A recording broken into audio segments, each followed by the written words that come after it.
One of my favorite procedures to do is a cervical artificial disc replacement. It's a very minimally invasive surgery that can rapidly get patients back to their prior functional level. Patients that come in to see me with a need for this type of surgery generally have an injury to the disc, which is the cushion or spacer between the bones. And you can see it in the model here, right behind that in yellow, we have the nerves.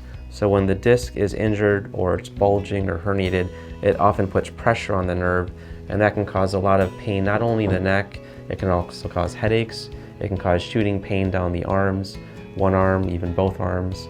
In really severe cases, it can even affect the legs.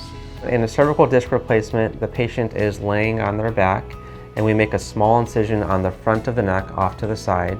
And then with special magnified vision and lighting, we're able to work actually through a small tube to get down to the spine after moving all the important structures out of the way. Once we're safely docked onto the spine, my first job is to take all the pressure off of the nerves.